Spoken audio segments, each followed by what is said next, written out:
Magandang araw para sa ating mga SSS pensioners na may date of contingency from 16 to last day of the month.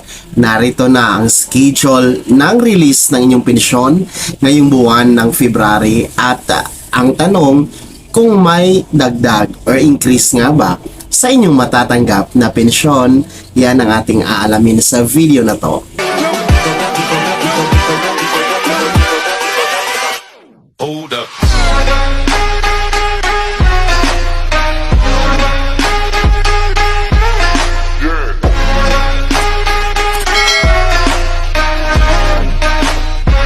Hello mga ka-vlogs! Saan ka mang dako sa mundo? Welcome dito sa aking YouTube channel. And kung bago ka pa lang dito at nais mo mga informative content na andito sa aking channel ay maaari nyong i-click ang ating subscribe button pagkatapos mong mapanood ang video na to, and maaari kayong maging miyembro dito sa aking channel sa pamamagitan ng pag-click ng join button na nasa baba. So para po sa mga SSS pensioners na may date of contingency mula 16 hanggang katapusan ng buwan, narito na po ang inyong schedule kung kailan ma-release or matanggap ang inyong pensyon ngayong buwan ng February. Para po sa mga first batch, yung may contingency ng February 1 to February 15, ayan, natanggap nyo na po ang inyong pensyon noon pang February 1. So ngayon, since next week na po, ang 16th of February, ay yan po ang schedule ng release ng second batch na may date of contingency na 16 to katapusan ng buwan mga ka-vlogs. So, next week po ang schedule ng second batch, February 16, 2024. Yan po ang araw ng pagkikredit sa inyong bangko para po sa inyong pensyon. Para po sa mga hindi pa nakakaalam kung ano yung date of contingency, lalong-lalo pa sa ating mga bago pa lamang ng mga SSS pensioners na hindi pa masyadong naiintindihan kung ano ang ibig sabihin ng date of contingency. So ito po yung petsa ng kapanganakan ng pensioner. Kung ang pensioner po or kung pensioner kayo na retiree pensioner, ayan, so petsa ng kapanganakan po, birthday nyo po, yun po yung date of contingency. Halimbawa po, ang birthday nyo is nasa 10, ayan, nabilong kayo sa first batch, it is 1 to 15, so every first of the month, yung matatanggap nyo, doon nyo matatanggap yung pensyon nyo. Pero kung yung birthday nyo naman ay nasa 20, halimbawa, ay nabilong kayo sa second batch, which is yung date of contingency nyo nasa 16 to katapusan ng buwan. So, para naman po sa mga survivor or death pensioner mga ka-vlogs, no? Death survivor pensioner, pitsa po ng pagkamatay ng SSS member. Kung kailan po yung pitsa ng pagkamatay ng SSS member, ayan, doon po ang date of contingency nyo. And para naman po sa pitsa ng pagtatapos ng pagkasakit or yung operasyon, ayan, doon po yan napo-fall sa total disability mga ka-vlogs, no? Kung anong pitsa po nagtapos yung pagkakasakit or pitsa ng operasyon mga ka-vlogs. So for total disability po yan. So yun po yung ibig sabihin ng date of contingency, no? Doon magbabase kung every first day of the month or 16th day of the month po ang inyong pensyon na mahuhulog sa inyong disbursement bank. Para po sa susunod na linggo, February 16 na schedule ng release ng pensyon para sa second batch for this month of February. Ayan po, kung makikita po natin sa ating calendar, ang February 16 mga ka-vlogs ay nasa Biyernes, no? Friday po siya at wala pong holiday, hindi siya holiday.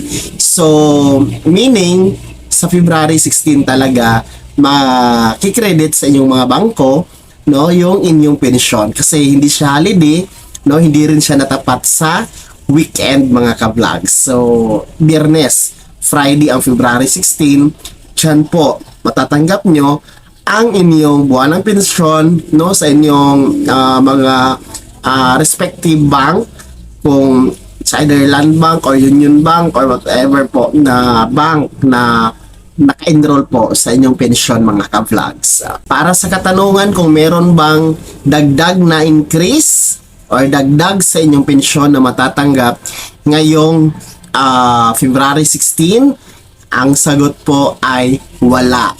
Dahil hindi pa po pinapatupad o hindi pa binibigay ang karagdagang 1,000 pesos para sa second tranche na increase nga po para sa mga pensioner ni Social Security System or ni SSS. Yung tanong tungkol sa 1,000 pension kung kailan po, yan po ang laging tinatanong po sa amin sa SSS at hingi lang po kami ng kaunting minuto para may paliwanag po maigi. Ang 1,000 pesos na dagdag pension po ay naibigay na yung unang 1,000 noong 2017, tapos ay maraming naniningil ng pangalawang 1,000. Pero po yung pangalawang 1,000 ay hindi po kakayanin ng walang karampatang pondo na panggagalingan. Hingi lang ho ako ng pangunawa. Last year, ang contributions po na nakolekta ng SSS ay 261 billion. Ang binayad po na benefits na SSS last year ay 242 billion. Parang mga 20 billion ang lamang ng contributions last year. Para magkaroon ng 1,000 na dagdag na pension, 3 million po kasi ang pensioners sa kasalukuyan. Sa 3 million pensioners na bibigyan ng 1,000 na additional pension, 3 billion pesos po ang kailangan kada buwan. Bawat taon nagbabayad po ang SSS ng 13 months pension, kaya yung 3 billion times 13, kailangan po ng 39 billion kada taon para po magkaroon kayo ng dagdag 1,000. Ay yung una kong sinabi, mga 20 billion lamang po ang lamang ng contribution sa benefits last year. Pag nagbigay ng 39 billion para sa dagdag na 1,000, kakain na po agad doon sa pondo ng SSS para po kayo ay magkaroon ng 1,000 pension. Mauubos po sa lalong madaling panahon ang inyong SSS at manganganib po ang pensyon ng inyong anak at ang inyong mga apo. Hingi po kami ng kaunting unawa na ang 1,000 pension na dagdag ay hindi po talaga kaya ng walang karampatang panggagalingan po. Pahingi po ng paumanhin sa inyo po, pero didinig po namin yan at yan po ay amin pong inaalalayan ang pondo ng SSS para po yung mga anak natin at apo natin ay magkaroon pa rin po ng pensyon. Paumanhin po.